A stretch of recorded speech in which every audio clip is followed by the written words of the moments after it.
Buenas noches con todos. Pautas primeras para comenzar un poco ya la ponencia del día de hoy. Esta es la parroquia Nuestra Señora del Consuelo, una parroquia que nos ha acogido, una parroquia agustina que el día de hoy en la cual podemos experimentar este momento formativo. Ante cualquier eventualidad, si hubiera algún sismo o algún movimiento telúrico, pues salimos por las puertas que tenemos aquí hacia el lado izquierdo, hacia el jardín, ahí tenemos la pérgola, ahí podemos estar sin problemas, luego podemos salir hacia la calle. Si alguien quiere ir a los servicios higiénicos, pues tenemos en el segundo piso para varones y tercer piso para mujeres, ahí pueden también subir. Bien, sigan esas pautas esenciales, nada más pedirles que sí, durante todo el momento de la conferencia y que tengamos acá de momento también de trabajo comunitario, podamos tener los celulares en silencio, para no interrumpir la ponencia también. Entonces les pido que puedan mirar sus celulares, si los tienen ahí prendidos, ponerlo en silencio, para no interrumpir. Y también informarles que la ponencia está siendo grabada, entonces no se preocupen por ustedes grabar, porque en realidad después vamos a compartir en las redes también oficiales, tanto de nuestra provincia, nuestra Agustina, como también de la Universidad Antonio Durrés de Montoya. ¿Ya? Entonces, más bien estemos atentos a la ponencia para apuntar lo que consideramos más relevante, lo que vamos comprendiendo, entendiendo también, y formulando las preguntas en el transcurso también de la sesión. Y lo haremos también eso al final del compartir que tengamos el día de hoy. Bien. Entonces, ante todo, darle a todos la bienvenida a este espacio formativo, donde lo que buscamos específicamente como Orden San Agustín y también el Instituto específicamente de Protección al Menor y Personas Vulnerables de la Universidad Antonio Durrés de Montoya, es crear este espacio donde podamos seguir profundizando sobre una realidad que toca nuestra vida eclesial. Para ello, entonces, con el fin de trabajar en la construcción de una cultura del cuidado y la prevención, hoy contaremos con Fray Antonio Carrón. Él es un fraile agustino recoleto. En este momento él es consejero general, él vive en Roma específicamente, y en estos días está acompañando a la familia agustina recoleta aquí en el Perú, pero se ha dado un espacio para poder, el día de ayer, dar una formación para colegios y el día de hoy también para agentes pastorales de las parroquias. Así que, sin más, le doy la bienvenida al Padre Antonio Carrón con un fuerte aplauso y espero que podamos todos juntos disfrutar de esta bonita experiencia.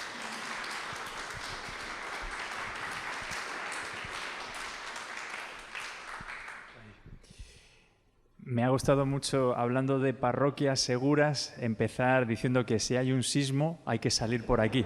Esto es una parroquia segura, ¿no? Ciertamente.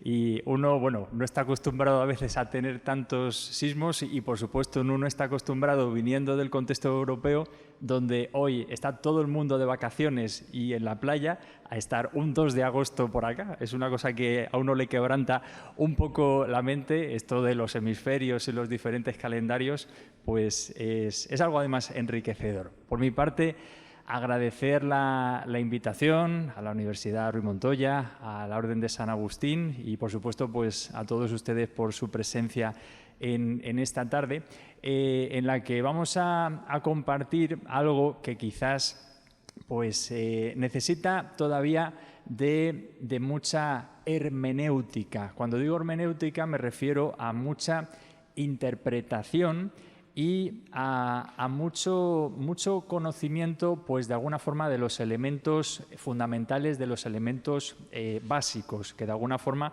van a mover esta reflexión. Por eso les invito a que durante este tiempo que vamos a compartir, pues tengamos como referencia estas 3 preguntas, porque creo que de lo que yo voy a comentar seguramente va a haber muchas cosas que ustedes ya sepan.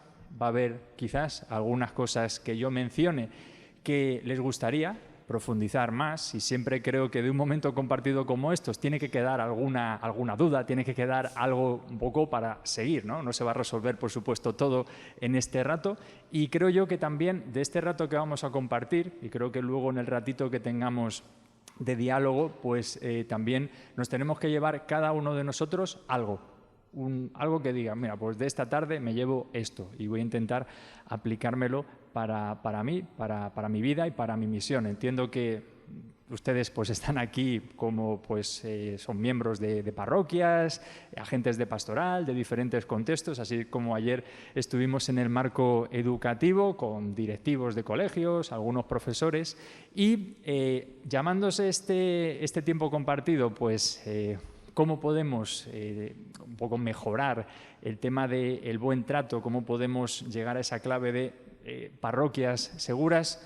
El punto de partida es que una parroquia esto es, aunque se vea muy pequeñito, yo se lo resumo, incluso luego estas diapositivas, si quieren, luego se las puedo pasar, pero una parroquia pues es, sin meter en muchas disquisiciones canónicas, que esto está extraído del derecho canónico, pues vendría a ser como la unidad básica de la Iglesia. Una iglesia local se compone pues, de diferentes núcleos, una parroquia es uno de ellos, como también hay comunidades religiosas o hay otro tipo de instituciones que de alguna manera configuran lo que es pues, una iglesia diocesana, una iglesia a nivel pues, nacional, una conferencia episcopal, etcétera, etcétera. Y dice en estos numeritos del derecho canónico pues, que en una parroquia hay que educar también, ¿no? Hay que, pues de alguna forma, acompañar a la gente, hay que educarla y por eso creo yo que en una parroquia debemos tener muy presente lo que es las diferentes dimensiones de la persona. Cuando hablamos de educación integral y sobre todo cuando hablamos de transmisión de la fe, no solo consiste en transmitir conocimiento, no solo es el aspecto cognitivo, sino que también hay otros elementos que son muy importantes a la hora de transmitir la fe y de vivir la fe, como son el elemento afectivo, el elemento de la voluntad, el volitivo, el elemento, por supuesto, físico, el elemento relacional. Y hablando de buen trato, es muy importante tener en cuenta que como educadores cristianos, en definitiva, como evangelizadores, como agentes de pastoral, porque todo agente de pastoral se convierte también en un formador, en un educador, no podemos perder de perspectiva la globalidad de la persona, esta educación holística, por así decirlo. Si nos quedamos solo en el plano cognitivo, pues estamos en una fe racional.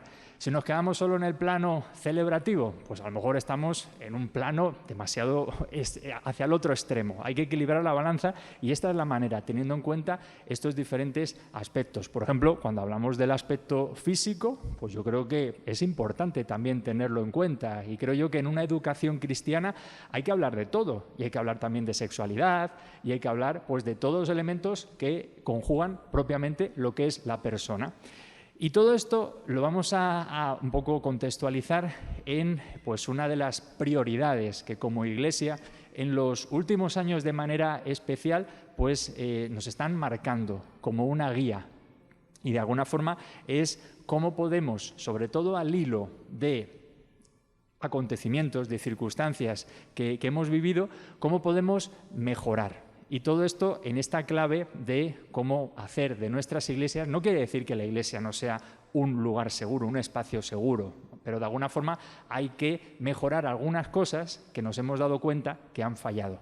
Y eso es un poco la clave también de interpretación de esta tarde. ¿Por qué no nos hemos dado cuenta de que había cosas que fallaban?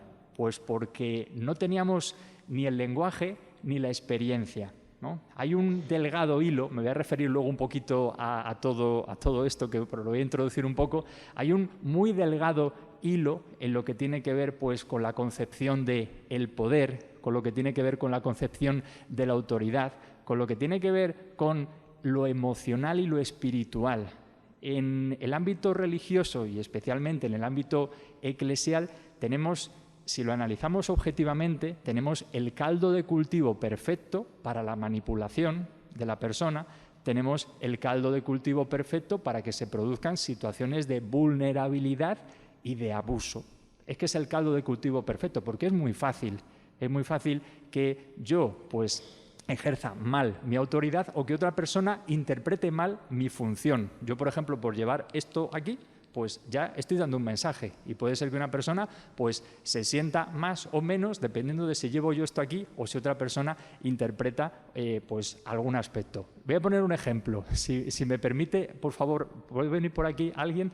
Sí, un momentito. Cuando yo llegué a Filipinas, una vez, es un ejemplo, la primera vez que yo llegué a Filipinas, yo llego al aeropuerto y lo primero que hacen, usted hace que soy yo, ¿no? Entonces, sin yo mediar palabra, me agarró la mano, no para darme la mano, y hizo así. Es el signo de bendición. Estaban diciendo que quería que los bendijera, se autobendecían, ¿no? De tal forma que esta mano mía, que es una mano, pues que con las manos hacemos absolutamente de todo, pues esta mano para ellos simbolizaba la bendición. Es un gesto muy bonito, pero es un gesto que mal interpretado, muchas gracias, es un gesto que mal interpretado puede dar lugar pues, a un montón de cosas, porque de alguna forma estamos creando una imagen que bien interpretada es fantástico, es muy bonito, pero mal interpretado puede dar lugar a muchas tergiversaciones. Con este tema de la cultura del buen trato es también importante tener muy en cuenta el lenguaje, porque creo que a veces el lenguaje no ayuda. Ayer les hablaba en el contexto educativo que, por ejemplo, presentar este tema a padres de familia o a educadores diciendo, por ejemplo, título de una conferencia, la prevención del maltrato en el contexto educativo.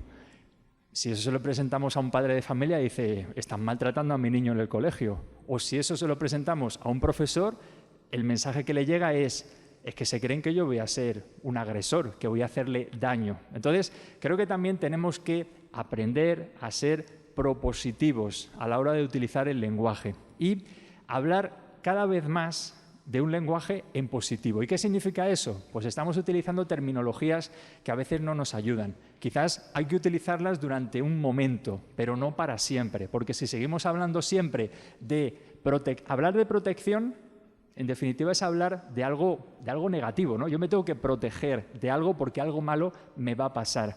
Hablar de pues un poco vulnerabilidad, por supuesto, hablar de abusos es hablar de algo negativo. Entonces, un poco hacia lo que tenemos que ir caminando va a ser hacia cómo podemos entre todos fomentar una cultura del buen trato. De cara a presentar este tema, esa va a ser un poquito la clave. ¿Cómo podemos entre todos buscar espacios de buen trato? Porque hablar de buen trato en el contexto parroquial, en el contexto eclesial, no es solo prevenir los abusos.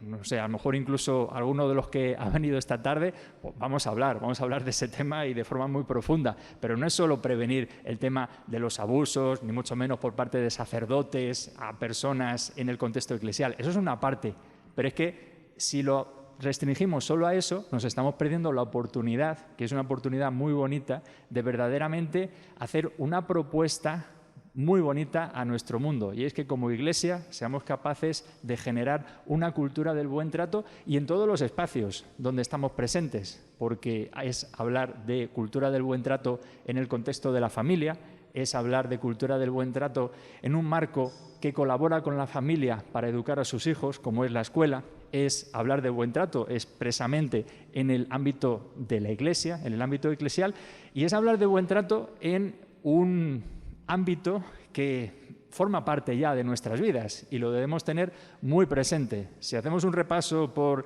muchos de los últimos documentos que el Papa nos ha presentado, hablando precisamente de esto, siempre el mundo digital está presente, porque el mundo digital tiene que ser educado en casa, tiene que ser educado en la escuela y tiene que ser educado también en los ámbitos pastorales. Tenemos que decir una palabra también sobre esto y educar.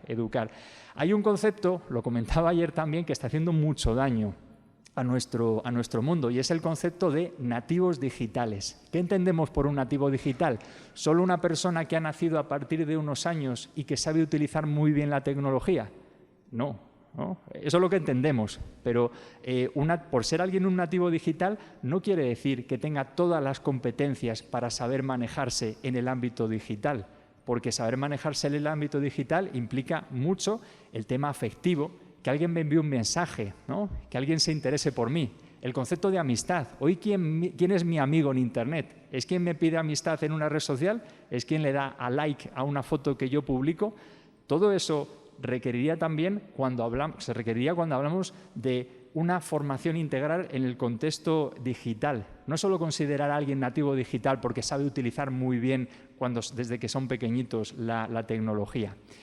Una cosa que también les planteo es que estas serán las preguntas que luego al final les volveré a hacer. Y es un poco lo que de alguna forma les invitaría también a reflexionar y a que concluyéramos alguna cosa.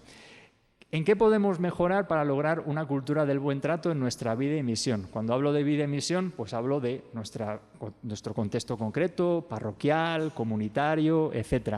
¿Qué aspectos también de nuestra espiritualidad propia? Aquí, bueno, estamos en una casa agustiniana, pero a lo mejor pues, habrá venido gente, no sé, de otra familia religiosa, o habrá personas que tengan pues, no sé, vinculación con algún tipo de espiritualidad dentro de la riqueza de carismas en la Iglesia. Creo que también es importante introducir algunos de esos elementos en conexión con lo que podemos promocionar como cultura del buen trato. ¿Qué aspectos debo tener en cuenta en mi vida y misión para promover una cultura del buen trato?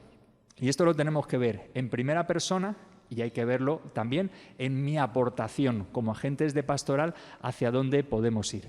Les pongo un ejemplo. Yo soy agustino de nuestra familia agustiniana, Agustino Recoleto, y, por ejemplo, en la regla de San Agustín tenemos muchos elementos que nos ayudan a introducir para poder fomentar una cultura del buen trato. No me voy a detener mucho en esto, pero es muy rico lo que nos dice San Agustín. Los 8 capítulos de la regla de San Agustín pues nos hablan precisamente del respeto por la singularidad de cada persona, de manera especial por los más débiles. Nos habla pues de la responsabilidad mutua que debemos tener, nos habla de la corrección fraterna, que es muy importante y es una de las cosas que ha motivado muchas de las situaciones desagradables que hemos tenido en la Iglesia, porque hemos visto cosas y no hemos dicho ni hecho nada.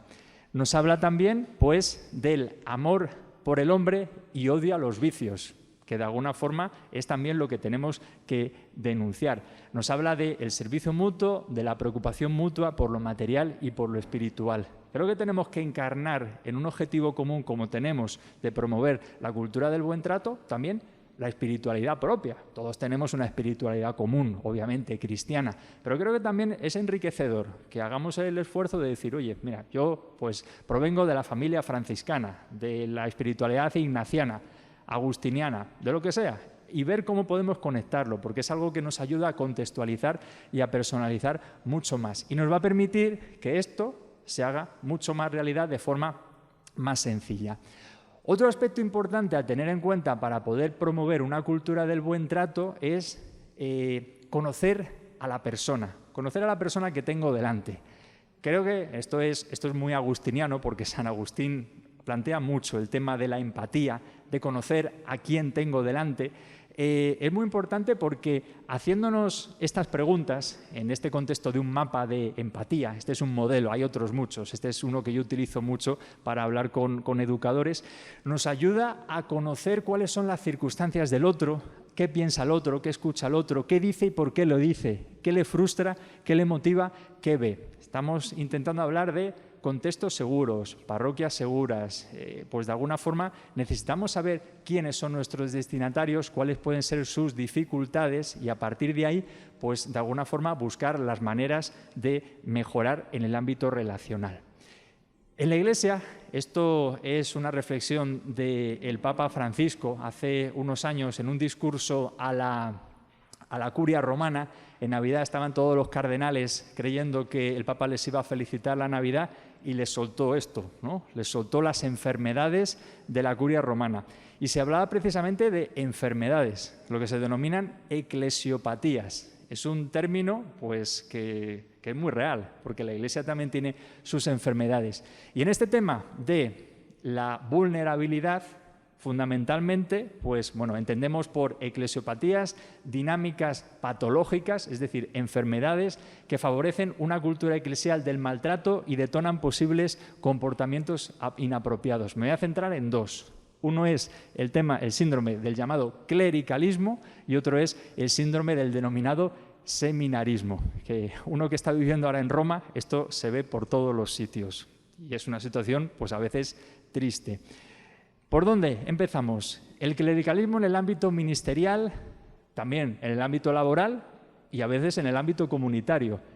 Características, estos son como llamadas de atención, banderas rojas que se levantan cuando identificamos alguna situación de este tipo. Y cuando se da esto, cuidado que algo puede estar sucediendo.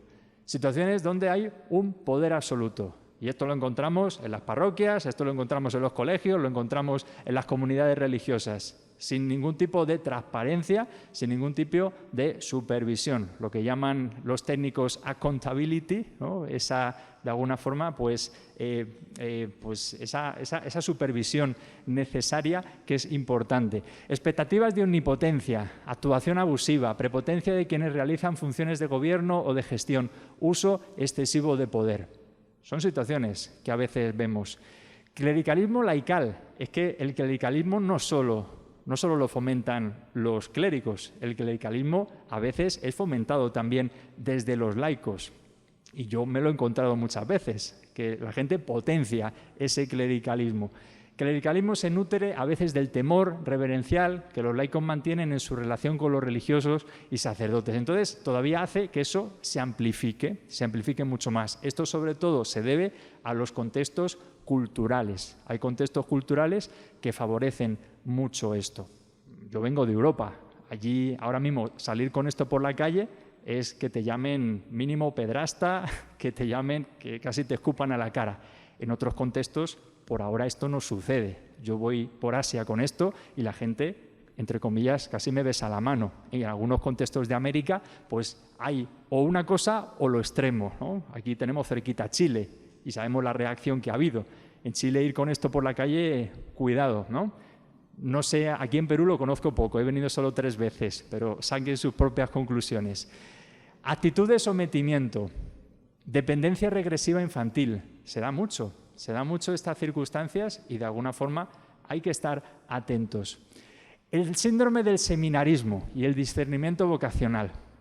Muchos de los problemas que hemos tenido ha sido por falta de supervisión en los procesos de admisión, en los procesos de acompañamiento, especialmente pues eso, en procesos formativos, en la entrada a los seminarios, a la entrada en la vida religiosa y también en un poco la supervisión de con quiénes contamos en los contextos parroquiales.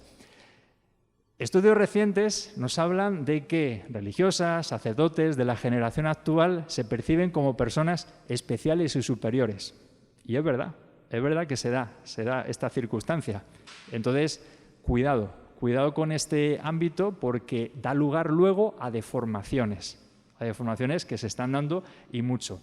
Hay un fenómeno que se da, esto yo lo veo en Europa mucho, no sé aquí, fenómeno del neoconservadurismo, ¿no? Una formación neoconservadurista que produce niveles muchas veces de inmadurez afectiva y sexual. Muchas veces la gente se repliega. Recuerdo hace poquito un caso de una diócesis en la que al obispo le pedían celebrar varios sacerdotes la misa en latín. ¿Con qué objetivo? Pues celebro la misa en latín. Postureo, que decimos en España, no sé si aquí se entiende, apariencia, querer aparentar. El obispo le dijo, muy bien, te permito que celebres la misa en latín si continuamos esta conversación en latín. No sabía latín, era simplemente por aparentar. Esas sotanas, hasta aquí. Cuidado. Y yo lo respeto. Y tengo muy buenos amigos así. Pero veamos si hay conexiones un poco extrañas que pueden dar lugar a deformaciones. El equilibrio es bueno, todo extremo es malo.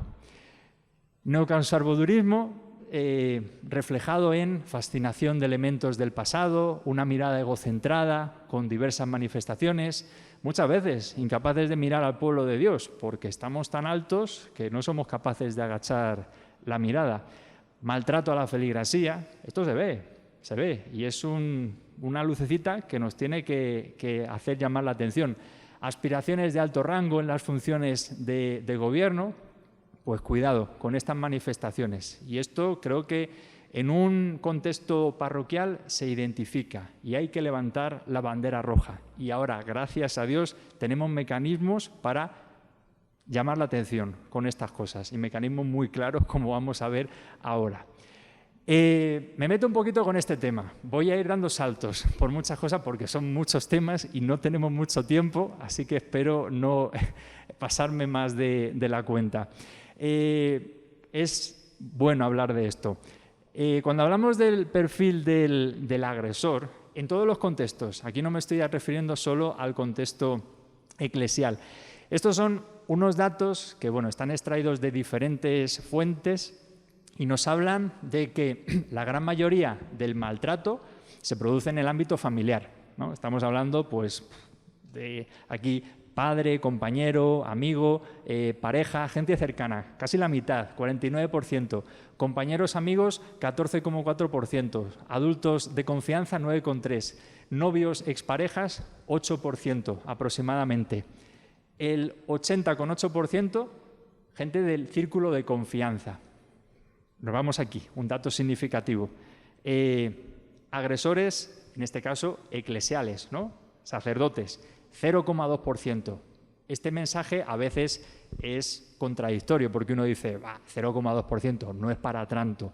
Un solo caso es gravísimo y supone que nos volquemos como creo que nos estamos volcando. Ahora bien, hay que tener en cuenta que si los únicos a los cuales marcamos, en este caso, es a los que llevamos esto en el cuello, estamos olvidándonos que hay un gran problema en nuestro contexto global, en nuestras sociedades. Y cuando hablamos de fomentar una cultura del buen trato, no debemos olvidar que el maltrato, fundamentalmente donde se da, es en esos contextos familiares. Entonces, sepamos equilibrar la balanza también. Repito, esto no quiere decir que estemos quitándole fuerza a cualquier situación de maltrato que se haya dado cometida, en este caso, por un clérigo, pero no nos olvidemos de cuáles son los datos. Estos son datos también de últimos estudios, estos son datos, por ejemplo, de la Congregación de la Doctrina de la Fe. Más o menos en el mundo hay 466.000 sacerdotes en el mundo. Ha habido en torno a unos 6.000 casos que han sido denunciados directamente en la Congregación de la Doctrina de la Fe, que es donde se denuncian estas circunstancias. 3% de los denunciados ante las autoridades civiles, ¿no? De alguna forma han sido muy mediáticos, porque, como decimos muchas veces, no es noticia que el perro muerda al hombre, sino que el hombre muerda al perro, ¿no? Caricaturizándolo, no ha salido bien, pero me entienden. Es precisamente lo que pasa. Esto es un número que en el global es pequeño, pero precisamente por la gravedad que tiene es muy grande. Clérigos pedófilos. Recordemos que la pedofilia es una enfermedad, es una parafilia. Es una enfermedad que además no tiene cura, pero es minoritario, ¿no? Estamos hablando de unos números que de alguna forma, de ese 0,3, estos han sido los casos que ha habido de pedofilia, enfermos. La efebofilia se produce con edades un poquito mayores, en torno a la adolescencia, donde ciertamente comienza a ser un poquito más difícil distinguir un menor de un no menor. Aún así son igualmente graves, pero de alguna forma recordemos que la pedofilia, cuando hablamos sin distinción entre pedofilia y pedrastia, estamos cometiendo un error, ¿no? Porque la pedofilia es una enfermedad. Un pederasta puede estar motivado por un montón de circunstancias, sobre todo de tipo afectivo, de tipo relacional, de una falta de supervisión que ha tenido en su acompañamiento, en su proceso humano, formativo, etc. Muchos de los clérigos que han sido acusados han sufrido abusos en su infancia. La mayoría han sido personas problemáticas y hay un índice que no quiere decir que la homosexualidad sea la clave de todo esto, pero sí es verdad que es un factor de riesgo que se da, y esto, analizando los casos que se ven, de alguna forma hay que tenerlo en cuenta. Un aspecto también importante en ese perfil, si me da tiempo luego aterrizaré en algún aspecto más sobre esto, Espero que me dé tiempo. Carlos, me avisas. Me levantas la bandera roja.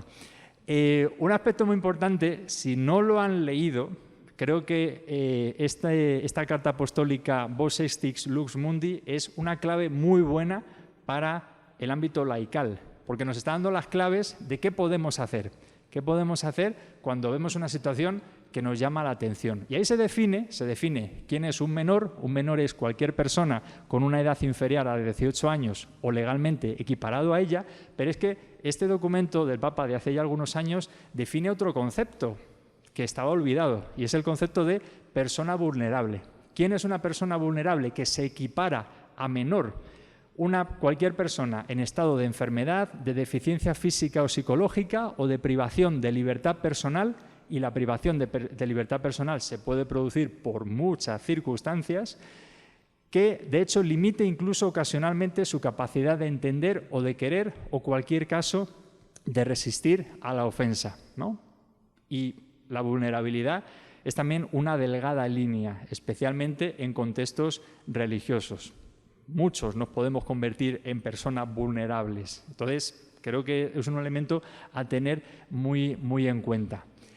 Aquí viene también un paso importante que se ha dado cuando hablamos de agresiones y cuando hablamos de, pues de alguna forma, de los pasos que se están dando.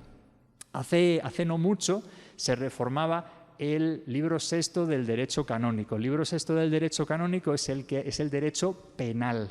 La Iglesia no tiene penas de meter a alguien en la cárcel, tiene penas de otro tipo. A lo mejor pues, le inhabilitan para ser docente o te inhabilitan para tener actividad en un contexto ministerial. Entonces, atención, que esto es importante. No solo un clérigo puede ser acusado desde el ámbito canónico, un laico, si comete algún tipo de agresión, puede ser también juzgado, acusado. Es lo que nos está diciendo esta reforma del libro sexto del derecho canónico. Por eso es por lo que es también muy importante tener en cuenta esa supervisión a las personas que trabajan en los contextos parroquiales y tener en cuenta también que todos estamos bajo la misma disciplina, ¿no? Obviamente un clérigo tiene también otras circunstancias de mayor responsabilidad, por tanto, por lo que supone que es un alter Christus, pero de alguna forma los laicos están también envueltos en este tema. Hay un apartado también muy importante a tener en cuenta, y es que todo este desarrollo canónico ha hecho que estas agresiones que se han podido producir en la Iglesia hasta hace no mucho tiempo eran consideradas como mucho un pecado, pero ha pasado de pecado a delito. Un delito que además no solo es canónico, sino que en muchas legislaciones está ya asumido en el contexto civil. Entonces, ese es un salto muy cualitativo el que estamos dando. Y comete delito no solo el que agrede, sino el que encubre. Entonces, es un salto muy cualitativo el que se ha dado. Y un aspecto que también ha estado muy desatendido ha sido el de todas las personas que se ven salpicadas en una situación de agresión, en un contexto eclesial, que no es solo la víctima directa, es también toda la gente que está alrededor. Pensemos en una parroquia. Yo les podría narrar bastantes ejemplos de situaciones vividas en un contexto parroquial, por ejemplo, donde el agresor agrede a una víctima. Pero, ¿qué pasa con la familia de uno y del otro? La familia de la víctima y también la familia del acusado, por ejemplo. Todo el círculo. Al final, en un contexto, por ejemplo, de agresión, las víctimas secundarias se multiplican un montón, incluso no solo en el lugar donde está. Pensemos, por ejemplo, en un sacerdote, sino que también la victimización se va a lugares donde previamente ha trabajado, porque ese que ha cometido una agresión fue el que celebró mi boda, ese que ha cometido la agresión fue el que me dio la primera comunión, y empieza la pelota, la cabeza, a dar vueltas y la victimización se hace mucho más amplia. Entonces, el ámbito de las víctimas secundarias es también algo que estamos empezando a profundizar y a descubrir. Todo esto, de alguna forma, nos lleva a que pues en la Iglesia se ha abierto una herida, ¿no? De las heridas pues hay que aprender, y las heridas hay que curarlas, hay que repararlas. La metodología mejor para esto es ser conscientes de la gravedad y de la experiencia que han vivido sobre todo las víctimas. Cuando en el año 2019, en febrero de 2019, el Papa Francisco convocó una cumbre en el Vaticano sin precedentes, nunca antes se había convocado a todos los presidentes de las conferencias episcopales del mundo para tratar un tema, y el tema fue este. Lo primero que hicieron fue testimonios de víctimas, porque es solo escuchando el testimonio de una víctima y verdaderamente siendo consciente de la gravedad que tiene ello, como empezamos un camino muy largo de conversión, en primer lugar personal, que tiene que llevar a la conversión institucional. Mary Collins fundó una fundación hace algunos años, ahí está la página web, donde de alguna forma pues, se ayuda, se da seguimiento a circunstancias parecidas. Fue ella una de las primeras personas que integró la Comisión Vaticana de Protección de Menores, y es la única manera de verdaderamente dar pasitos adelante, porque realmente nos hemos encontrado, como decía antes, con una realidad que no tenía una hermenéutica previa, no tenía una interpretación previa, no sabíamos cómo llamar estas situaciones. Cuando te ocurre una circunstancia de este tipo, es que no sabes cómo llamarla, no sabes si es, ¿qué es? Es como, ¿cómo lo vas a llamar abuso a algo que te hace alguien en quien tienes depositada toda tu confianza? De esto hemos aprendido sobre todo mucho de la victimización de los menores en el contexto de sus familias, porque es que el patrón es exactamente el mismo. Bueno, tiene una peculiaridad en el ámbito eclesial porque la identificación es con Dios, pero el tema es que en un niño ocurre lo mismo. Un niño pequeñito no puede concebir que alguien que le quiere, su padre, su madre, un tío o un hermano, le vaya a hacer algo malo, y además no sabe ponerle nombre, porque es que nunca le ha ocurrido y no tiene precedentes previos. Es lo mismo que ha ocurrido en el contexto eclesial, pero con el agravante de que la imagen es encima la imagen de Dios, con todo lo que eso supone, como comenta en su testimonio. La situación ha sido un gran boom, ¿no? Casos de personas en el más alto nivel, cardenales, fundadores de familias religiosas pues, muy reconocidas, y personas que contaban con la confianza. Con la confianza, el Papa, después de ir a Chile, vino a Perú, ¿no? Hace unos años, y recordemos cómo fue esa visita a Chile. De alguna forma, creo que bueno, estas cartas del Papa, estas palabras, mirando hacia el futuro, nunca será poco todo lo que se haga para generar una cultura capaz de evitar que estas circunstancias no solo no se repitan, sino que no encuentren espacios para ser encubiertas y perpetuarse. Es en lo que estamos, es la labor que estamos desarrollando y tiene que ser el compromiso de todos. El Papa nos habla de esta necesidad de generar esta cultura del buen trato. Nos habla de que no es algo automático, esto va a llevar mucho tiempo porque hay muchas cosas muy enquistadas y ahí esas eclesiopatías son muy duras de romper. No basta con elaborar políticas, ¿no? Yo aquí luego les he traído, esto por ejemplo es un manual, un protocolo. Pues bueno, un papel que hay que poner en práctica. Con esto no sirve para absolutamente nada, porque el punto de partida es la convicción y la conversión personal. Hay que ir más allá de las palabras y actuar con los hechos. La reforma organizativa es importante, pero la primera reforma es la de actitudes, y hay muchas actitudes en todos los niveles, que también en el ámbito laical se dan estas circunstancias. El abuso, dice el Papa, no desaparecerá completamente, siempre habrá casos, el mal existe y existirá sobre la tierra, hay que ser conscientes de ello, y quizás hemos tenido un velo por delante de los ojos. No es una opción, sino un aspecto intrínseco de la misión de la Iglesia. Si estamos aquí por algo, es por Jesucristo, y Jesucristo vino a sanar heridas. Pues tenemos una herida, tenemos que volcarnos, por supuesto, en esto. ¿Cómo crear una cultura de la conversión? Pues lo primero, hemos visto ese testimonio, la atención a las víctimas. Nunca más hacer oídos sordos a alguien que nos cuenta que ha sufrido una situación de este tipo. Siguen dándose circunstancias de silenciamientos, de tabús, pero rompamos con ello. Es la convicción que como Iglesia debemos tener. Asumir la propia responsabilidad y los procesos de reparación, pues eso es en lo que ahora mismo estamos involucrados. Y muchas veces se vincula la reparación con lo económico y no va por ahí la cosa. Lo económico es un aspecto, pero obviamente una herida de estas características no se resuelve solo con lo económico, ¿no? Crear red, creo que estamos también aquí para eso, para trabajar juntos, para ayudarnos. Ninguno tiene la solución para absolutamente todo, sino que tenemos que de alguna forma involucrarnos. Es muy importante la formación, ¿no? Esto de hoy es una primera noticia para muchos, para algunos a lo mejor una profundización un poquito en algo, pero esto requiere pues, de verdaderamente implicarse. Y esto es labor también de las parroquias, de las diócesis, de las comunidades religiosas y todo lo que tiene que ver, por supuesto, con la prevención, porque no hemos hecho las cosas siempre bien a nivel de los ámbitos relacionales, a nivel de espacios. Yo que he trabajado mucho con jóvenes, hemos descuidado mucho el tema de relaciones, el tema de los límites, el tema de pues, cosas que no hemos tenido en cuenta porque no conocíamos la hermenéutica. Un abrazo puede significar muchas cosas, una caricia puede significar muchas cosas, una palabra puede significar muchas cosas y puede constituir un abuso. Y la clave de el proteger. Carlos me está empezando a mirar mal.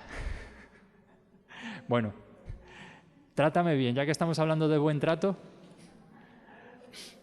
Creo que es importante hacer un recorrido. Voy a hacer un recorrido rápido, pero es un recorrido muy iluminador de cómo hemos llegado a esta circunstancia. Y partimos de... No hay que partir de habladurías, hay que partir de análisis y de estudios, que ya los hay y cada vez más y mejor.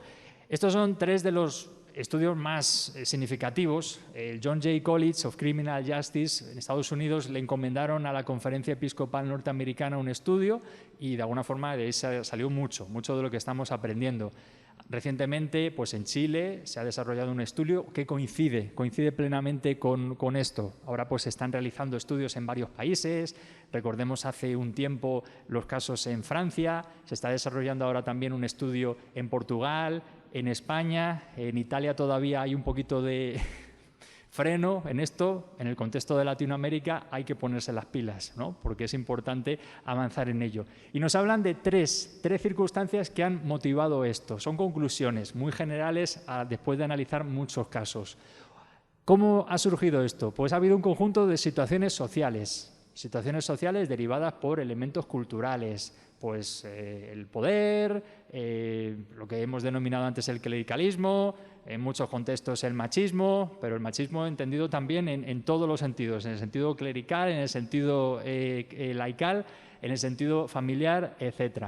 Fallos organizacionales. Hemos fallado organizativamente en muchos contextos, no solo no estando atentos y no identificando cosas, sino, lo que ha sido peor, encubriendo y silenciando circunstancias. Y ha habido mucha vulnerabilidad psicológica, sobre todo en el ámbito de los agresores, que pues, ha habido una desatención durante mucho tiempo de quiénes eran las personas que se involucraban en procesos pastorales. Y aquí meto a catequistas, aquí meto, por supuesto, al clero, meto a religiosos, religiosas, etcétera, etcétera, etcétera. La respuesta de todo esto, como siempre, los seres humanos somos extremistas. Hemos pasado de la nada al todo. En Estados Unidos, por ejemplo, que ha sido uno de los países donde todo esto explotó muchísimo, hubo, y hay todavía, protocolos incluso para que el acólito, el monaguillo, le dé las vinajeras al sacerdote sin que haya contacto en la mano, porque ese contacto puede significar alguna cosa. De la nada al todo.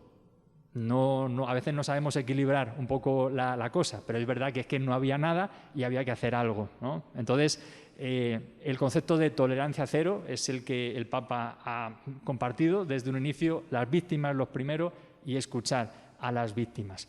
Cuando se empiezan a hacer las cosas bien, estos son los datos que corroboran que la cosa mejora, ¿no? Vemos aquí, no se ve nada. Luego, como digo, si alguien quiere le puedo compartir esto.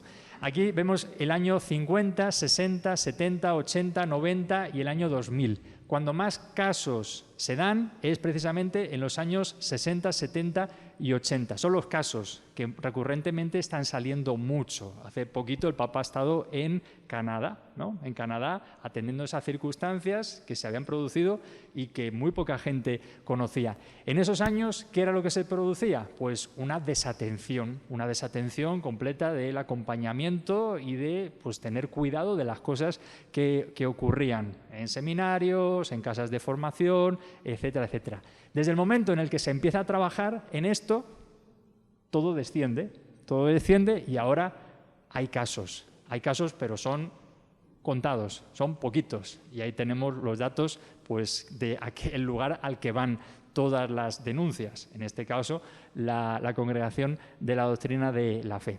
La perspectiva es esta: hemos sido parte del problema, queremos ser parte de la solución, ¿no? La pregunta sería: ¿queremos de verdad ser parte de la solución? Esa sería una pregunta que yo lanzaría. Y como siempre, pues hay muchas voces negacionistas. Muchos dicen, bueno, esto es un problema de otros países, esto es un problema de los norteamericanos, esto es un problema de los australianos, esto es un problema...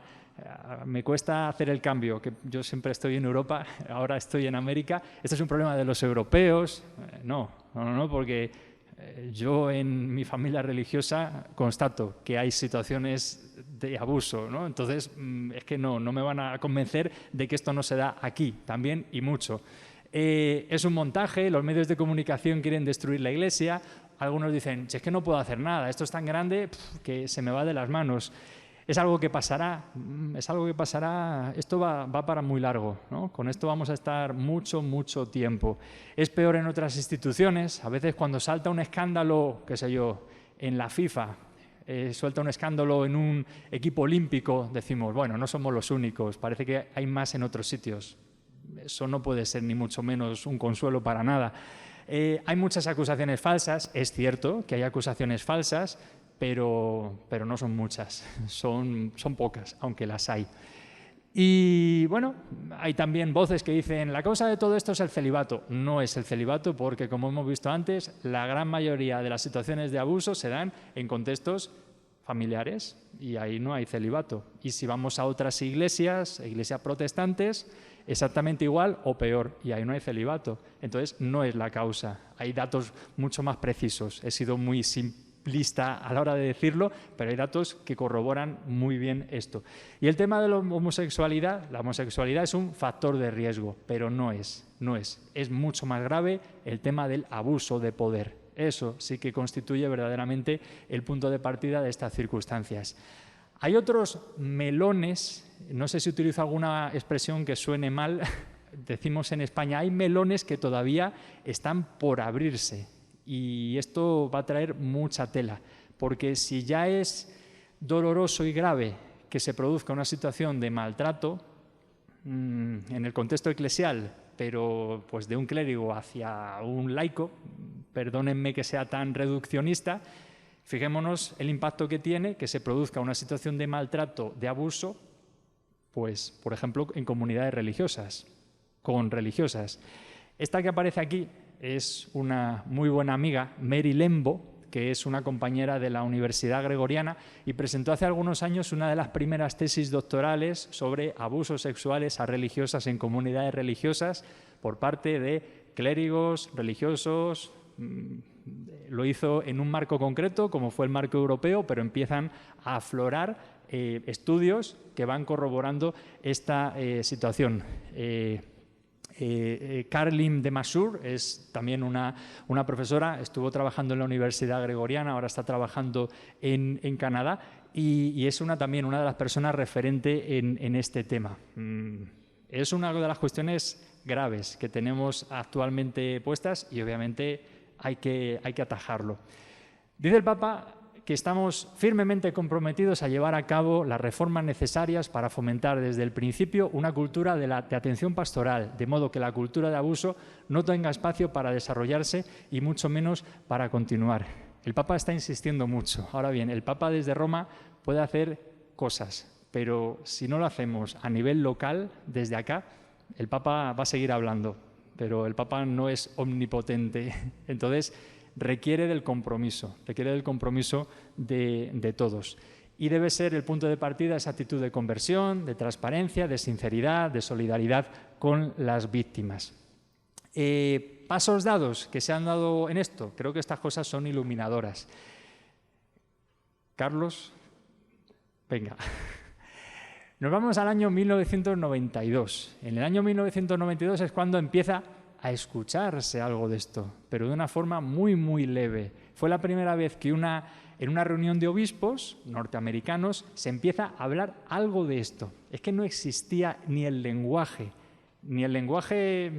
para entendernos, ni por supuesto el lenguaje canónico. El derecho canónico se ha tenido que actualizar para poder integrar estas circunstancias. Por eso no las podía atender, por eso no las podía tratar, por eso no las podía denunciar, porque es que en el derecho canónico no existía esto como un delito. Entonces, no sé si se entiende esto, para ser conscientes de que no se ha podido muchas veces actuar porque no existían las herramientas para actuar en muchas de estas circunstancias que estamos viviendo. Allí, en el año 1992, es la primera vez que los obispos son conscientes de esta circunstancia y se plantean los 5 principios que consisten en responder con celeridad ante toda acusación, retirar al agresor de sus responsabilidades ministeriales como medida preventiva, reportar civilmente lo que había ocurrido, cooperar también con las autoridades civiles, preocuparse por el bienestar emocional, espiritual de las víctimas primarias, víctimas secundarias, etcétera, y la confidencialidad, que en esto también hemos sido un poco descuidados y hemos machacado a la gente, pues aireando casos y cuestiones que han sido muy, muy peliagudas. Damos un salto, nos vamos al 2002 y a lo mejor el Dallas Charter no les suena de nada, pero sí les va a sonar el caso que salió publicado el día de la Epifanía, el 6 de enero de este año. El Boston Globe publica el caso que ha sido narrado después en la película Spotlight, que además es una película de Hollywood, una película comercial, pero refleja bastante bien una circunstancia de abuso, de maltrato, pero todavía más grave, de encubrimiento que se produjo.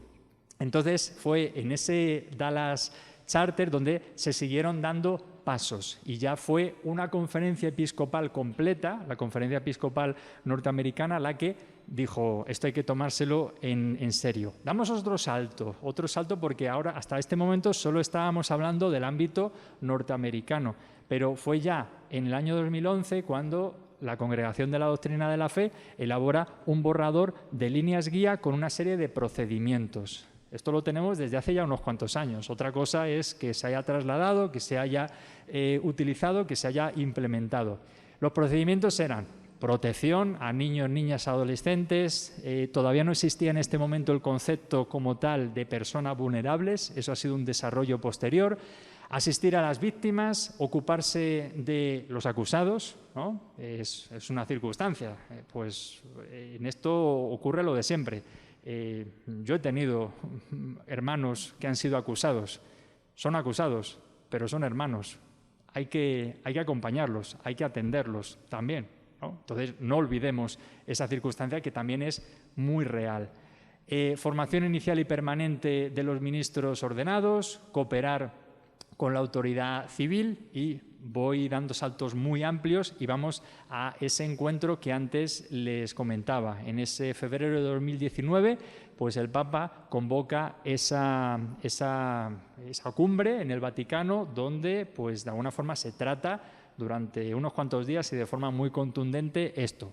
Lo que ha ocurrido ha sido pues que ahí todos dijeron sí, vamos a hacer caso, pero cuando cada uno regresó a su país, pues estamos como estamos, ¿no? Y todavía hay pues lugares donde se han enviado cuestionarios a las diócesis para decir ¿y qué han hecho ustedes hasta este momento? Y no es que te hayan respondido y han dicho no hemos hecho nada, sino que directamente ni han respondido. Pues como suelen decir, así nos luce el pelo. En esa cumbre el Papa nos dio 8 pautas que iban por cambiar de mentalidad, dejar de tener una actitud a la defensiva, que es la que hemos tenido durante mucho tiempo, y tener una actitud proactiva, reaccionaria, no callar, no encubrir, no subestimar, tomar este tiempo como un tiempo ciertamente de purificación en la Iglesia. Está siendo una circunstancia dolorosa, pero como decíamos antes, Jesucristo vino a sanar heridas y de todo esto algo bueno tenemos que sacar, al menos aprender de esta circunstancia.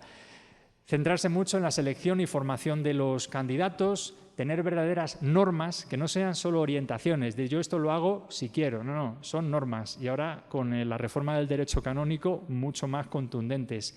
Acompañar a las víctimas, fijémonos, habla el Papa de los entornos digitales, porque esa es una realidad muy, muy concreta y por supuesto, pues proteger mucho todo lo que tiene que ver con la trata de personas, el comercio sexual, etcétera, etcétera, etcétera. Volvemos a estas que son las tres, las tres motivaciones que han podido hacer que todo esto pues surgiera. Nos ha hablado el Papa de verdaderos ambientes eclesiales tóxicos, fue la palabra que utilizó cuando se reunió con los obispos chilenos, ¿no? Y les dijo esta palabra fuerte, y les dijo que había habido unas situaciones de verdadero abuso de poder y de conciencia, de dominación, manipulación religiosa, secretismo, clericalismo y idealización del líder.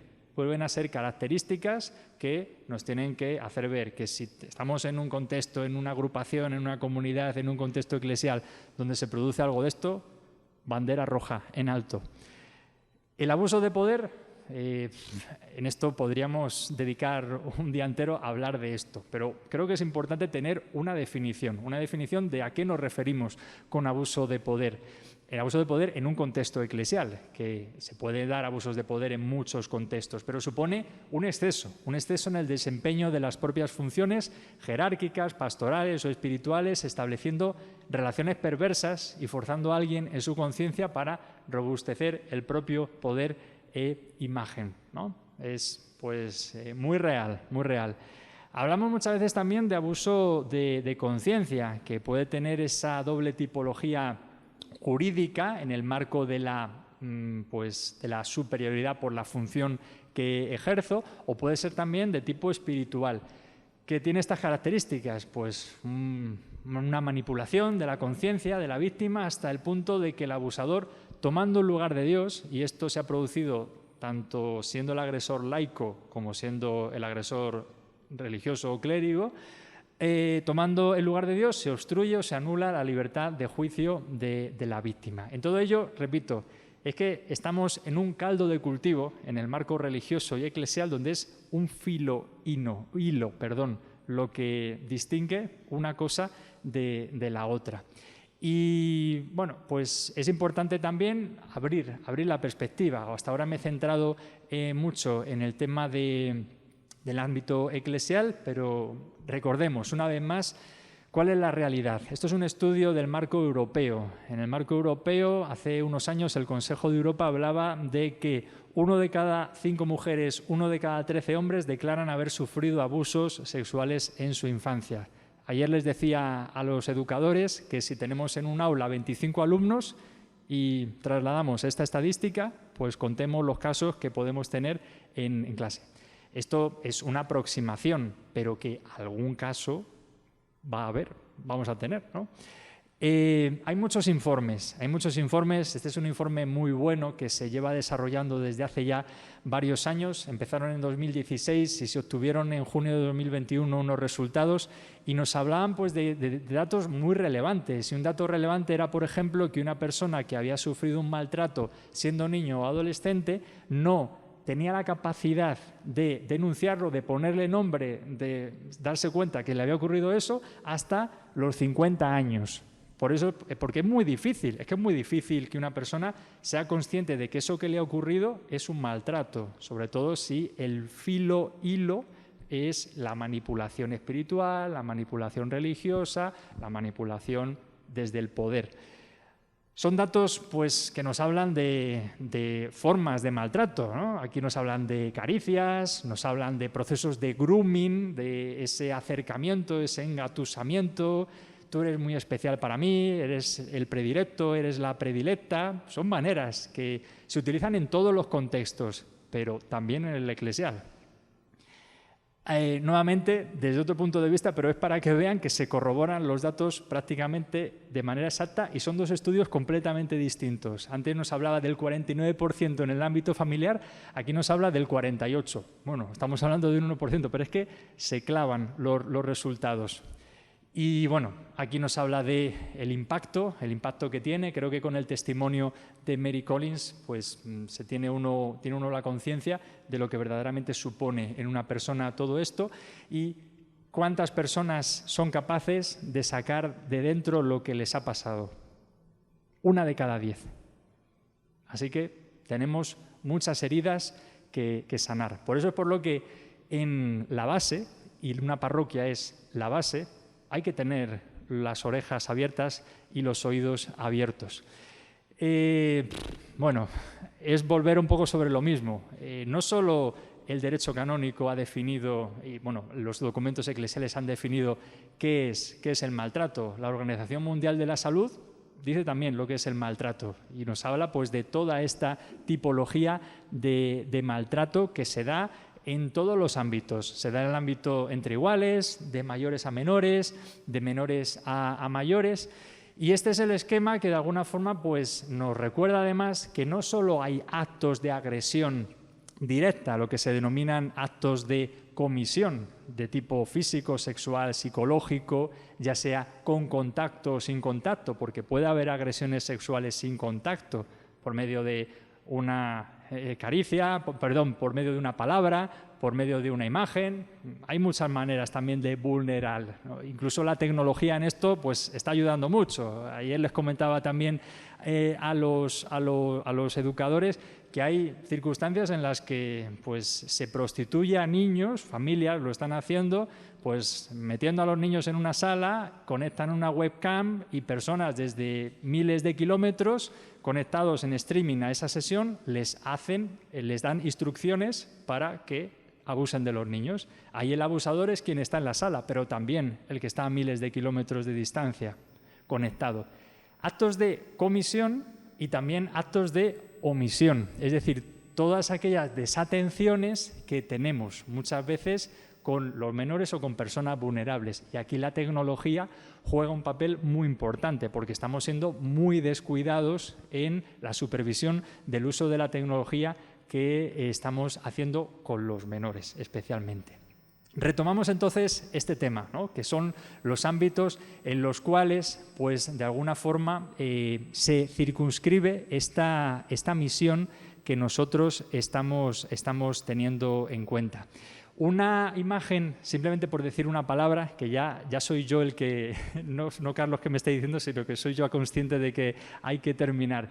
Hay que tener una llamada de atención especialmente, y esto es algo a trasladar a los ámbitos pastorales, a los ámbitos familiares, a los ámbitos educativos. Hay que decir una palabra de forma muy contundente con el tema de la primera escuela que nuestros niños y adolescentes están teniendo de aprendizaje sexual, que está siendo la pornografía online. Es un tema muy desatendido, es un tema muy descuidado y los datos son muy significativos porque son datos internacionales también. El primer acceso a pornografía que están teniendo a día de hoy a nivel general, en una media internacional, es en torno a los 8 años. Si un niño empieza con 8 años a consumir pornografía, un niño, una niña, no hay diferencia, pues se va generando una imagen en esa persona que de alguna forma pues va a traer muchas circunstancias. Resumiendo, hay un principio que habla de las 4 A's, ¿no? Y las 4 A's nos hablan de aprender de nuestros errores. Si han cometido errores, hay que aprender de ellos. Afrontar el problema, no podemos silenciar, hay que actuar, hay que de alguna forma sanar, hay que reparar. Asumir protocolos de protección es importante y en un contexto eclesial, en una parroquia, en una comunidad religiosa, debemos localizar los factores de riesgo y esos factores de riesgo aportarles factores de prevención, de protección. Y a eso nos vienen los protocolos de admisión, los protocolos relacionales, etc.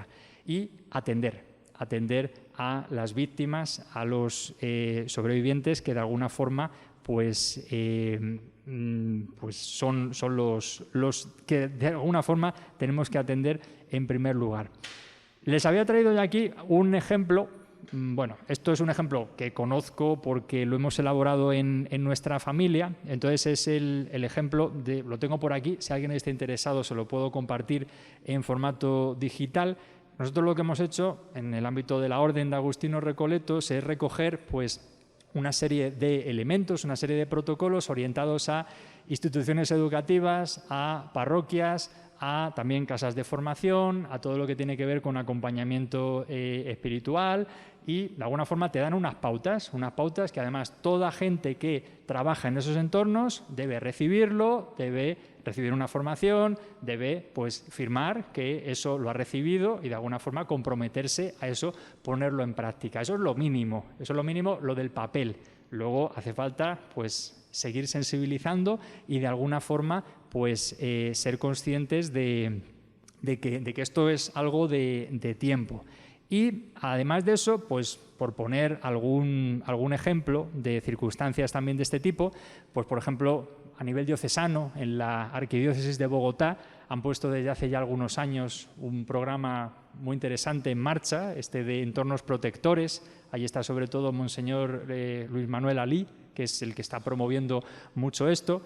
En instituciones religiosas, yo les he puesto el ejemplo nuestro de la Orden de Agustinos Recoletos, la Compañía de Jesús. Esto, por ejemplo, es en el ámbito de España. Tienen esa plataforma de entorno seguro que prácticamente pues, es un sistema muy parecido a este que les acabo de comentar.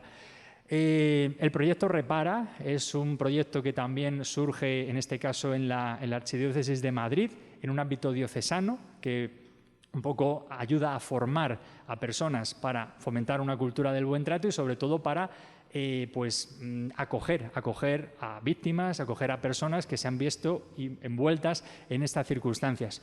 O fundaciones como Betania, que Betania precisamente es una fundación que nace para servir de intermediarios. Muchas veces es muy violento para una víctima directamente tratar con la propia institución. Entonces, hace falta a veces mediaciones para que sea más sencillo hacer llegar en este caso, a la persona agredida, pues la reparación.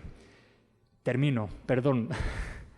¿Cuáles son los factores de riesgo y de protección que puedes identificar en tu familia, en tu parroquia, en tu escuela, en tu seminario, en tu diócesis, en tu congregación, en tu lugar de trabajo? Es el punto de partida, identificar esos factores de riesgo y a partir de ahí pues ver cómo podemos establecer esos factores de protección.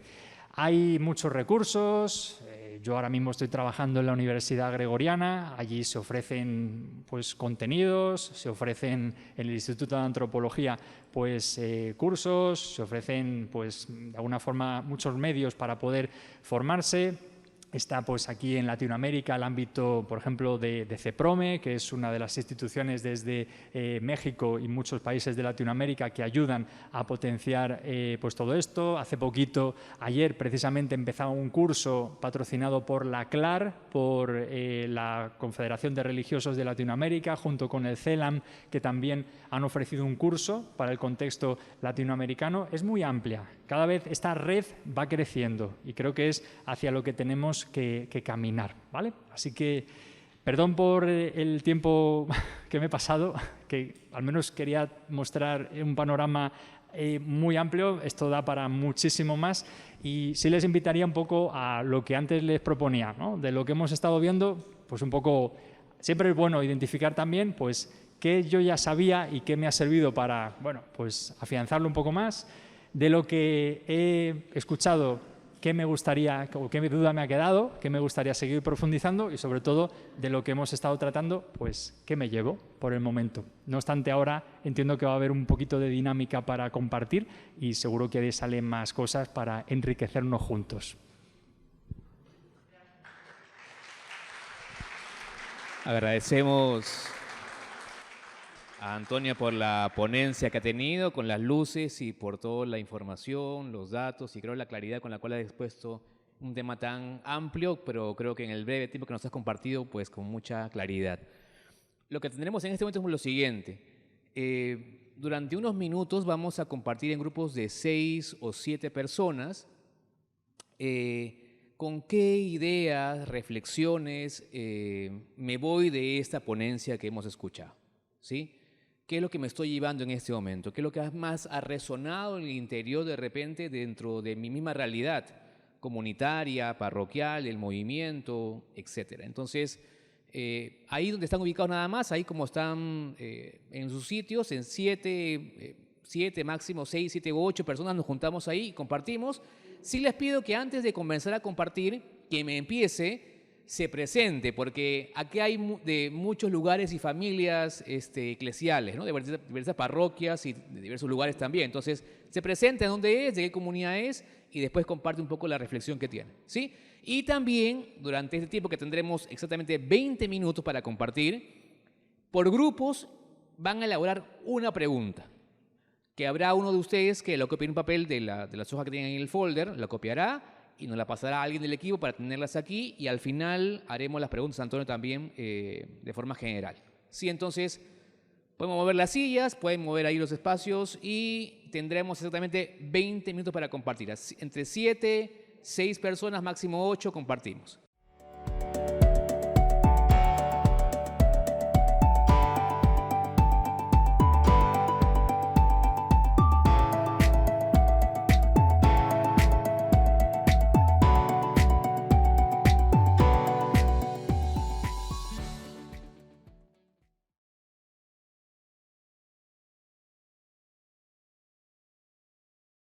Gracias a todos por su tiempo y compartir. Queda claro de que hay mucho todavía por dialogar y por hacer. Entonces, ha sido interesante el poder tener estos espacios de compartir un poco después de la ponencia las reflexiones que cada uno tiene. Sobre ello, hay algunas preguntas que han hecho por grupos. Intentaremos en el tiempo que tenemos de unos 15 minutos responder la mayor cantidad de preguntas. Si no, igual el correo del Padre Antonio está ahí también en la pantalla y lo podemos realizar por ahí también. Primera pregunta. ¿Qué pedagogía debemos emplear para difundir la prevención y protección de los vulnerables en nuestras comunidades? Me alegro que me hagas esta pregunta, como se suele decir, porque no me había dado tiempo a antes compartirlo y creo que es el momento ahora de compartirlo. Ayer, en el contexto educativo, presenté un programa de formación que estamos implementando nosotros en la Orden de Agustinos Recoletos en nuestros colegios. Esto sería perfectamente válido para el contexto parroquial. Entonces, más que contárselo yo, creo que es bonito ver, por un lado, en un vídeo de 1 minuto, en qué consiste, y luego también ver la incidencia que ha tenido, especialmente en los niños. Hay un vídeo más amplio que cuenta la experiencia que ha tenido en un marco de familias, en un marco de los educadores y en un marco de los propios niños, cómo lo han vivido ellos, pero creo que sobre todo la experiencia de los propios menores es lo que más nos puede ayudar.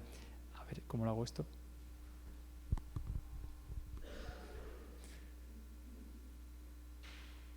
Evitar, prevenir, detectar el acoso escolar y los abusos sexuales, por ejemplo, consiguiendo que los alumnos identifiquen posibles casos mediante vídeos. Es una de las medidas que han puesto en marcha los agustinos recoletos para sus colegios de toda España. Se sentía triste, no encajaba. Utilizan la historia de Punto para enseñar a los más pequeños. Punto era tratado como un punto solo, un punto y aparte. Los alumnos de educación infantil aprenden con este vídeo de UNICEF a identificar y detectar el acoso escolar.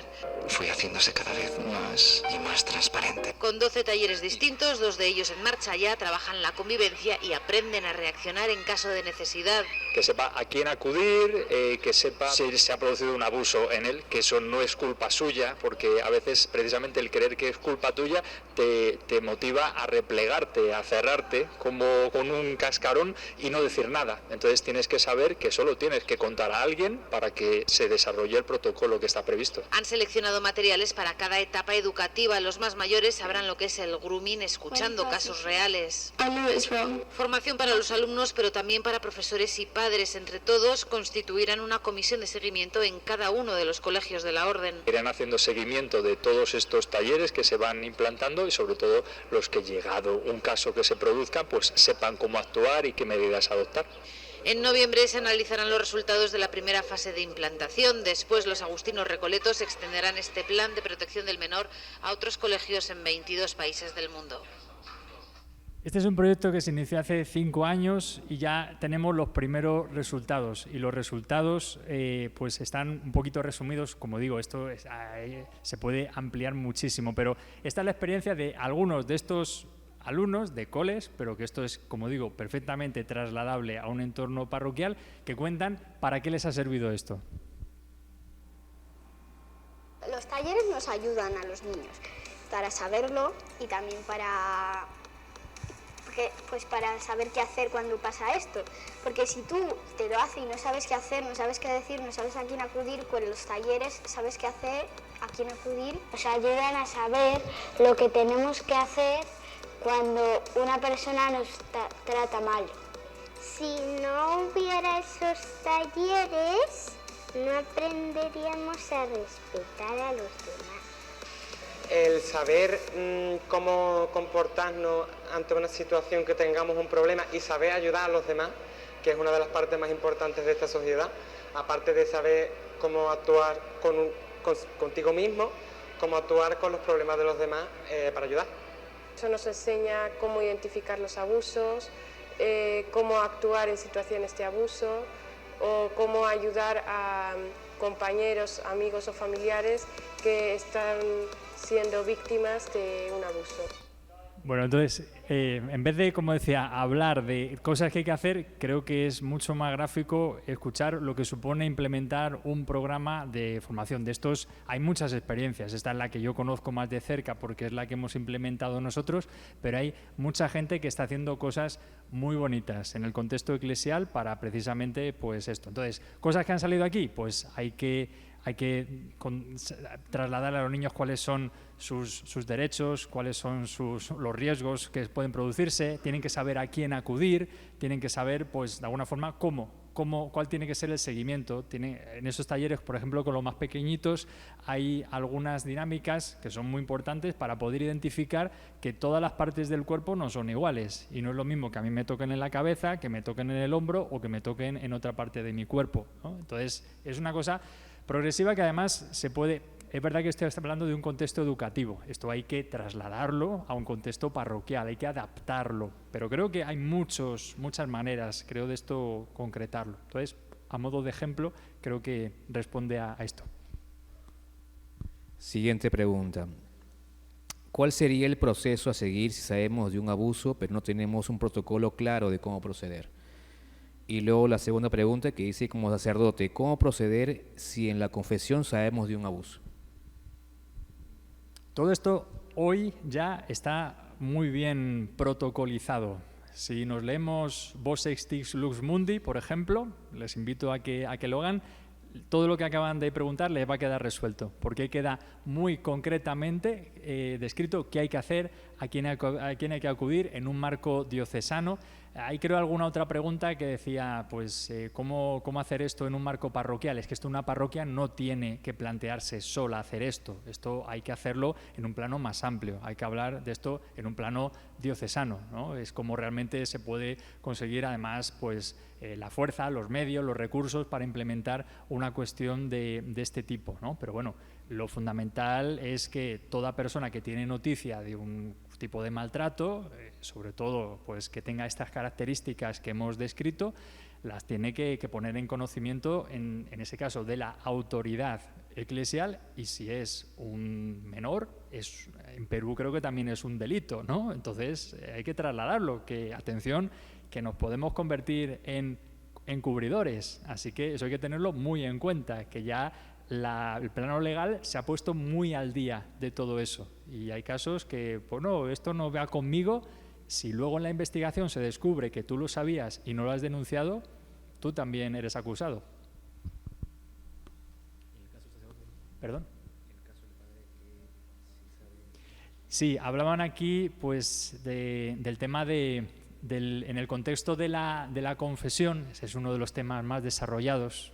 Por aquí es muy bonito ver a gente, Janet, por ejemplo, ¿no? Por allí Dafne, que han compartido este curso de formación en Roma, en la Gregoriana, y es uno de los temas más sensibles, el tema de que un sacerdote recibe una denuncia en el contexto de la confesión. El sigilo sacramental no se puede romper, ¿no? Eso es algo, pues de alguna forma, que hay que proteger siempre. Hay que intentar en ese momento pues hacer ver a la persona que fuera del contexto sacramental hay que hablar de eso, pero un sacerdote que conoce, tiene noticia de un abuso y eso es revelado en el contexto del sacramento, el sacerdote no puede salir de ahí e ir a denunciar porque estaría rompiendo el secreto de confesión, y el secreto de confesión no se puede romper porque si no nos estamos cargando pues la confianza, nos estamos cargando lo más preciado que tenemos precisamente del contexto sacramental. Hay casos sobre esto, por ejemplo, en Australia, donde allí la ley civil ha obligado a sacerdotes a romper el sigilo sacramental. Los sacerdotes se han negado y han ido a la cárcel. Entonces, es verdad que hay que tener mucha formación. Los sacerdotes se tienen que formar mucho en esto, porque hay algunos que han roto el sigilo sacramental y hay otros que no han sabido acompañar esa circunstancia para hacerle ver a la persona que eso es cierto que hay que denunciarlo, pero no es en ese contexto. Y simplemente es decirle, oye, esto que me acabas de contar, vamos a vernos en otro momento, en otro lugar y hablamos sobre eso. Pero no puedo yo, recibiendo una denuncia en el contexto sacramental, denunciarlo, porque estaríamos rompiendo el secreto de confesión. Siguiente pregunta, ¿cómo lograr un equilibrio para no asustar y tomar conciencia de la situación real del abuso? Esto es también muy importante. En este tipo de encuentros, como el que estamos teniendo esta tarde-noche, uno sale así, con la sirena encendida, ¿no? Y parece que va a ir identificando abusos por todos los sitios. Es verdad que esto impacta, ¿no? Esto impacta y es normal. Y a lo mejor hoy alguno hasta tiene alguna vuelta que le da a la cabeza antes de ir a dormir. Pero no hay que ser extremistas tampoco, ¿no? Hay que llegar al equilibrio en todo ello. Es verdad que somos personas de extremos. Hemos pasado de que esto nadie le ha hecho caso y no hemos tenido esa sensibilidad a que ahora tenemos una hipersensibilidad. Atención, no en todos los sitios, que yo creo que especialmente en Perú todavía hace falta que esto explote, ¿no? Explote y se airee mucho, creo. Y además, tristemente, en casos diferentes, es la única manera de que reaccionemos. Hasta que no haya boom, no nos damos cuenta y no reaccionamos. Solo cuando te salta en la cara eres capaz de reaccionar, personalmente e institucionalmente. Eso está muy bien corroborado. Entonces, pues yo creo que hay que empezar con una sensibilización, hay que hablar de estas cosas y poco a poco. No vamos ahora a dedicar, por a lo mejor, un año entero, un año pastoral entero a estas cosas. Hay que ir progresivamente, poco a poco, vincular cosas que ya estamos haciendo con temas de este tipo, empezar con temas que puedan ser pues más sensibles, hacer ese mapa de empatía para conocer a nuestros destinatarios qué son los aspectos, cuáles son los aspectos que les puedan interesar. El mundo de la tecnología, el mundo del contexto digital, es una muy buena puerta de acceso a estas cosas. Empezar a hablar de eso, de dificultades que pueda haber pues, con el uso de la tecnología, dificultades, casos reales, pues el mal uso de las redes sociales, que todos hemos tenido algún caso. Antes me comentaban que a alguien le han hackeado la cuenta de correo electrónico, ¿no? Por allá.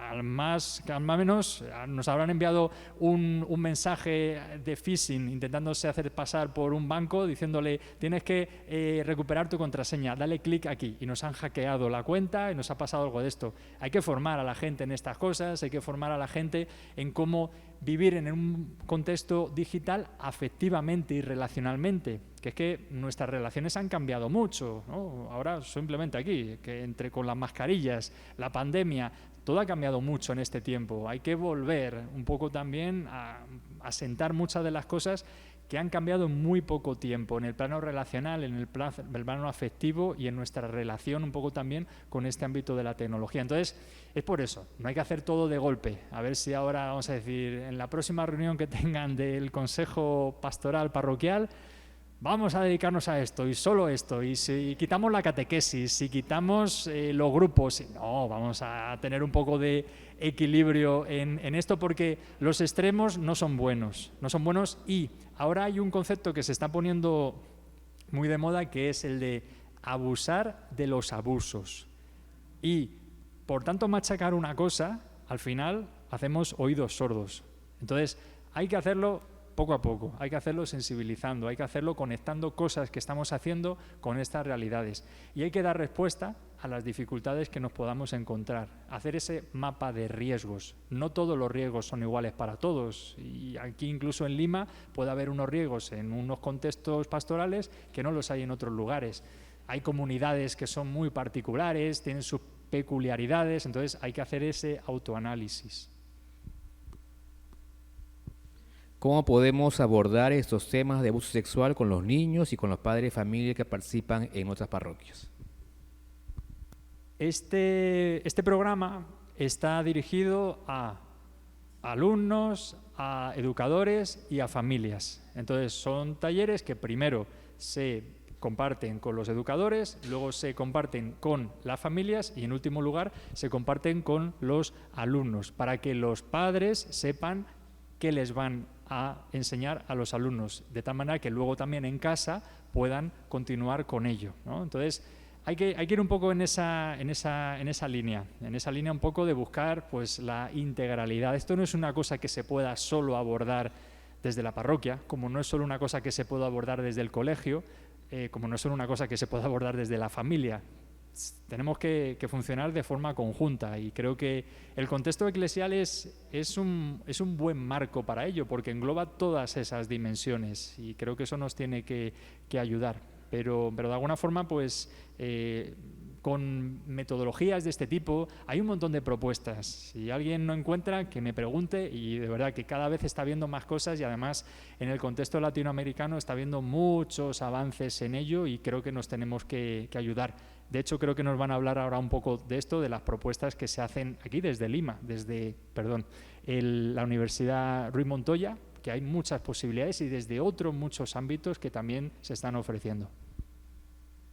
Última pregunta, que es doble, ¿no? ¿Sería viable implementar un protocolo para seleccionar, filtrar a catequistas desde el punto de vista psicológico? Y si se recomienda abrir grupos de escucha en las parroquias para detectar casos de violencia.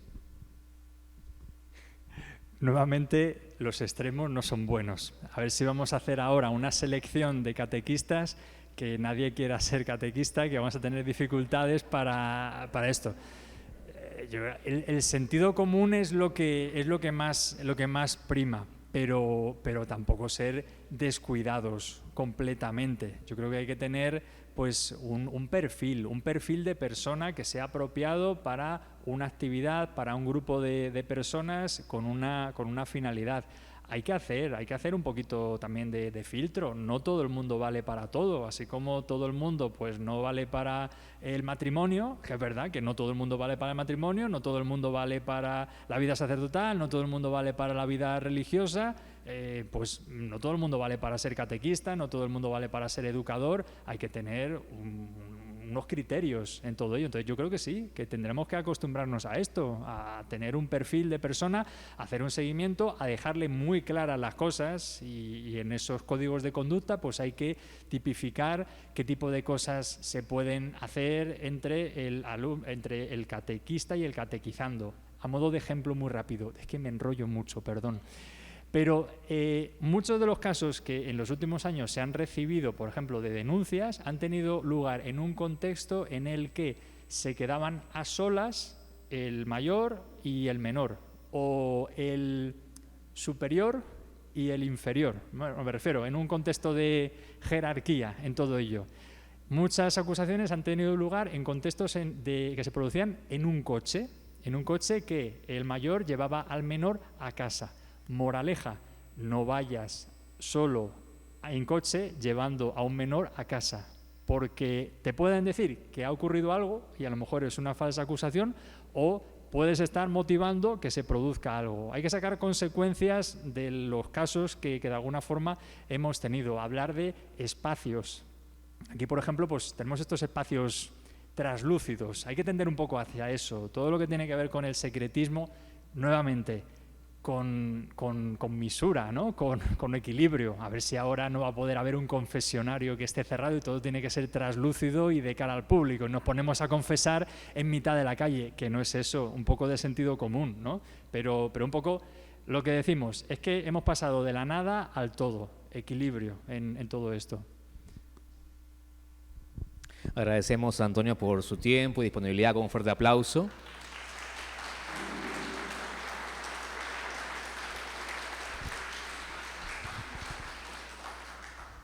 Ese es el contacto de correo electrónico, o si alguien utiliza redes sociales o algo de esto, pues también se puede contactar por ahí.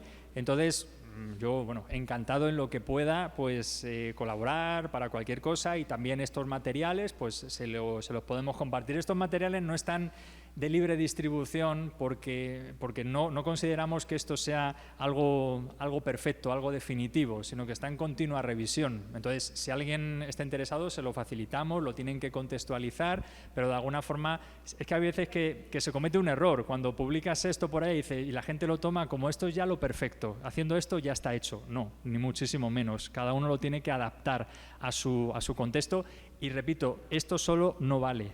Hay que formar a la gente, hay que buscar mecanismos, hay que tener protocolos claros, hay que tener pues procesos de selección, ámbitos relacionales. Son muchas cosas que están un poco envueltas en lo que llamamos pues esta cultura del buen trato.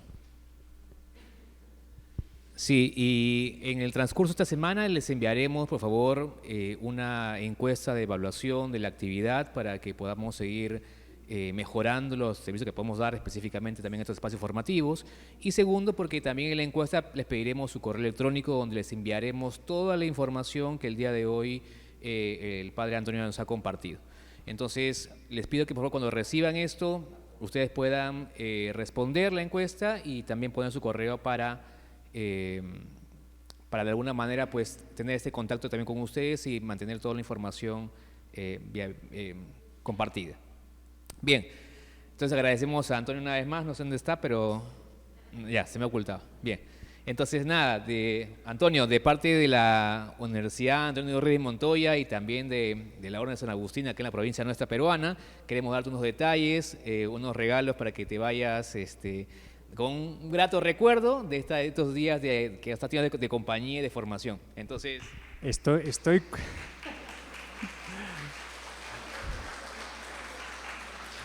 grato recuerdo siempre, es la tercera vez que vengo por aquí y grato recuerdo me llevo siempre, pero estos días, especialmente porque ha coincidido también con mi cumpleaños, que fue el sábado pasado,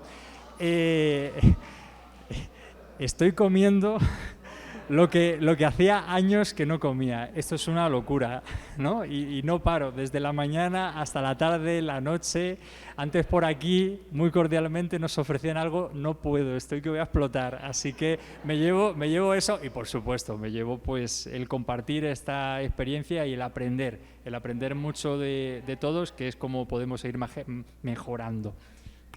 De parte de la universidad, Dafne te da unos detalles. Es un vale de consumo en la pollería de acá cerca. Y de parte de la provincia, el párroco Fray Humberto también te quiere dar unos detalles también para que lo puedas llevar con mucho cariño desde acá del Perú.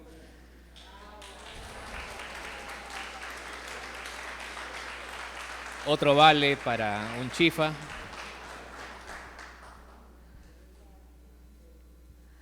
Bien,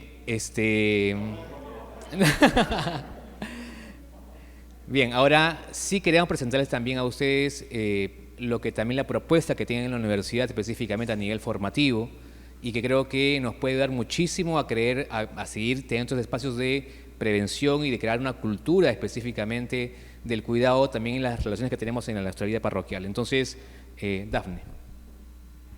¿Qué tal? Buenas noches, Carlos. Gracias nuevamente, Antonio. Gracias a los agustinos y a la parroquia que nos han acogido hoy día aquí y que nos han acogido además ayer en el Colegio San Agustín para el evento con colegios. Como les decía Carlos, queremos presentarles un poco la propuesta formativa que tiene el instituto.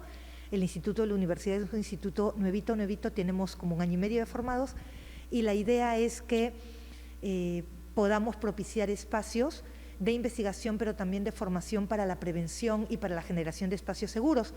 Entonces, estamos teniendo conferencias virtuales desde el instituto. Este es nuestro primer evento presencial. Hemos estado manejándonos en virtual todo este tiempo y, como les decía Carlos, por medio de los correos electrónicos que vamos a recoger, vamos a enviarles la información, pero también tienen este programa en el código QR que está dentro de los folders que les hemos entregado hoy día. En todo caso, varias veces al año hacemos charlas virtuales gratuitas sobre diferentes temas de protección. Los invitamos a las de octubre y noviembre de este año, que serán sobre trauma y resiliencia y sobre primeros auxilios psicológicos, para todo el tema de cómo recibir y cómo comprender lo que sucede con una víctima de cualquier forma de abuso. Tenemos cursos de extensión para quienes trabajan con niños, niñas y adolescentes.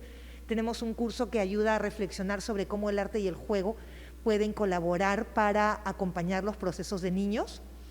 Y tenemos otro curso llamado Construyendo una Iglesia Más Segura, que es un curso introductorio al tema del abuso sexual y su prevención. Este septiembre, para quienes estén más interesados en temas o trabajen en temas de procesos o formen partes de comisiones de escucha, tendremos un seminario internacional sobre investigación en casos de abuso con Monseñor Jordi Bertomeu de la Congregación para la Doctrina de la Fe y con varios especialistas más, tanto del Perú como del extranjero. Y además, también tenemos espacios a propósito de esto que ha estado hablando Antonio, de los protocolos, de los espacios seguros. Tenemos espacios para asesorar y acompañar sobre diagnóstico de instituciones, programas formativos adaptados a las necesidades y asesoría para creación, generación e implementación de protocolos. La universidad ha creado este instituto básicamente para ponerlo al servicio de la Iglesia y de la sociedad civil para trabajar en la prevención del tema de los abusos. Entonces, encantados para cualquier cosa que necesiten que nosotros los apoyemos, estamos aquí.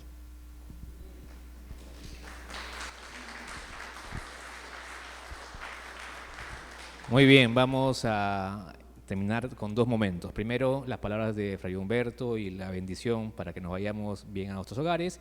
Y el último momento que será ponernos para aquí adelante todos para la foto final, ¿sí? Entonces, quieren la pérgola, ese que Yolanda, pero vamos a ver si el Padre nos deja. Padre.